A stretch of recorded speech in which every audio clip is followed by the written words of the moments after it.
Hello किसान भाइयों, मैं हूं आपका मछली वाला भैया उन्मेष डहरिया फिशरीज ग्रेजुएट एंटरप्रेन्योर और आप देख रहे हैं ऑस्कर फिशरीज। किसान भाइयों, अगर आप नॉर्मल कॉमन कार्प मछली से परेशान हो गए हैं कि वो नॉर्मल तालाब में भी ब्रीडिंग कर देती है, बच्चा दे देती है, जिससे आपकी मछलियां ढंग से बढ़ती नहीं है, तो इसका क्या सोल्यूशन हो सकता है कि कॉमन कार्प की जगह अगर आप अमूर कार्प का पालन करेंगे दोस्तों, तो आपको ये सारी दिक्कतें नहीं आती।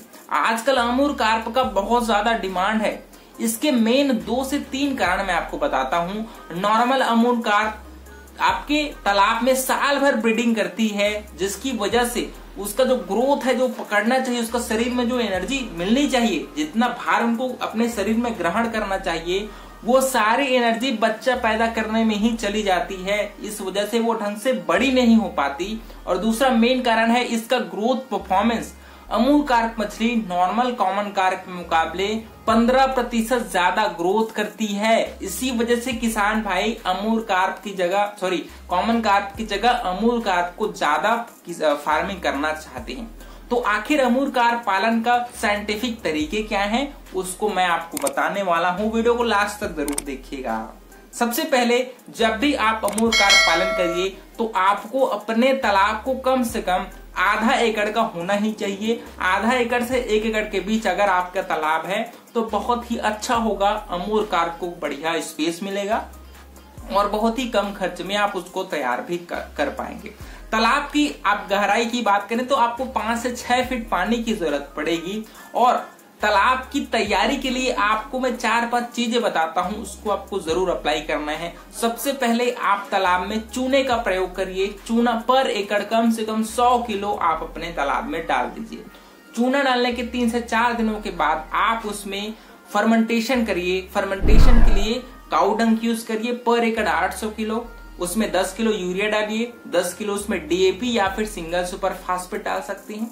उसके साथ आप 5 किलो गुड़ डालिए, उसमें 250 ग्राम ईस्ट का पाउडर डालिए, या फिर प्रोबायोटिक होगा अच्छी कंपनी का, उसको ईस्ट की जगह आप डाल सकते हैं। इन सभी चीजों को आप कम से कम 2 दिनों तक सड़ाइए। सड़ाने के बाद अपने तालाब में उसको छिड़काई करा दीजिए, इसको घोल बना करके अच्छे से। बहुत ही अच्छे तरीके से आपके तालाब में प्राकृतिक भोजन बन जाएगा। पानी का कलर हरा कलर में चेंज हो जाएगा, है ना, ग्रीन कलर में। उसके बाद आप अपने तालाब में बच्चा को छोड़ दीजिए। अब दूसरा सवाल आता है कि यार बच्चा कितना छोड़ा जाए, क्योंकि देखिए आईएमसी पालन में, खासकर आपके अमूर कार्प के पालन में, बच्चों का सही संख्या में छोड़ना बहुत ही इंपॉर्टेंट है। क्योंकि यहाँ पर हम लोग अमूर कार्प के साथ साथ दूसरे मछलियों को भी छोड़ने वाले हैं। क्योंकि अगर आप सिर्फ अमूर कार्प का पालन करेंगे तो उसमें उतना उत्पादन नहीं हो पाएगा जितना आपने दिमाग लगाया होगा। तो उसके लिए अमूर कार्प के साथ दूसरी मछलियों को भी डालना बहुत ही इंपॉर्टेंट है। मैं आपको 3 मछलियों के कंपोजिशन के बारे में बताता हूं। सबसे पहले आप यूज करेंगे जीआई कतला मछली। जेनेटिकली इंप्रूव्ड कतला मछली को आप अमूर के साथ पालिए।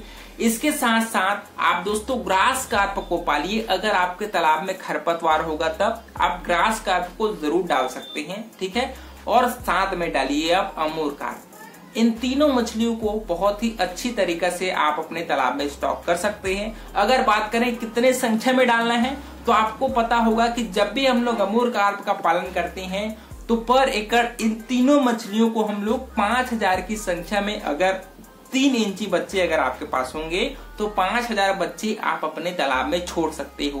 बात करें अगर आपको पर एकड़ कितने अमूर कार्प, कितने जीआई कतला और कितने ग्रास कार्प छोड़ने चाहिए, तो अगर बात करें जीआई कतला को दोस्तों, तो आपको 5000 में लगभग 2000 बच्चे जीआई कतला के डालने हैं, 1500 बच्चे आपको ग्रास कार्प के डालने हैं और 1500 बच्चे आपको जो अमूर कार्प है उसके डालने हैं। इसका मेन कारण है क्योंकि ये सारी मछलियां तालाब के अलग अलग जगह में रहती हैं, इसी वजह से ये आसानी से एडजस्ट हो जाएंगी आपके तालाब में और आपको कम एरिया में भी ज्यादा उत्पादन आप इससे ले सकते हैं।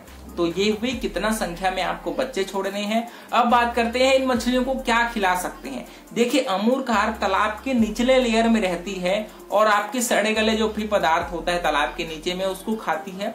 साथ ही साथ आप इसको सिंकिंग फीड भी खिला सकते हैं। सिंकिंग फीड को जब भी आप अमूर कार्प को खिलाइए तो आप एक छोटा सा फीडिंग जो बास्केट आता है उसमें फीड को डाल दीजिए और नीचे में इसको सिंक कर दीजिए, पूरा डुबा दीजिए खाना को, और मछलियां जो अमूर कार्प है वो उस बास्केट से अपना खाना है उसको खा लेंगी, उसको कोई खाने की टेंशन नहीं होती। अगर आप चाहेंगे तो अपने फार्म पर ही आप सरसों खली और राइस ब्रांड का प्रयोग करके भी आप इन मछलियों को खाना खिला सकते हैं। बहुत ही कम खर्च में ये मछली आपकी तैयार हो जाती है। खाना खिलाने का बेहतरीन तरीका है कि आधा खाना को आप गोला बना करके तालाब में डालिए और आधा खाना को आप बैग फीडिंग कराइए, ताकि जिन मछलियों को खाना नहीं मिल पाया वो बैग फीडिंग के थ्रू खाना उनको प्राप्त हो जाएगा। तो इस प्रकार से अगर आप खाना खिलाएंगे तो इसका प्रॉपर फीड चार्ट होता है, उसको भी आप फॉलो करिए ताकि फीड का वेस्टेज कम हो और कम एरिया में आपको ज्यादा उत्पादन हो पाए और पानी जल्दी खराब मत हो। इसलिए भी आपको फीड का चार्ट को जरूर फॉलो करना चाहिए और उसी के हिसाब से आपको फीडिंग कराना चाहिए।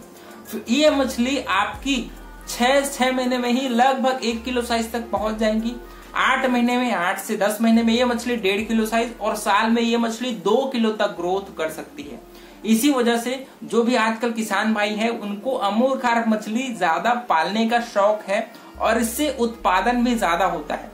तो आपको नॉर्मल कॉमन कार्प की जगह अमूर कार्प पालिए। नॉर्मल कतला मछली की जगह अगर आपके पास बीज अवेलेबल है तो आप GI कतला ही पालिए, और अगर आपके पास ग्रास कार्प है तो जरूर उसको पालिए, क्योंकि ग्रास कार्प भी साल में 1.5 किलो से 2 किलो साइज तक आसानी से पहुंच जाती है।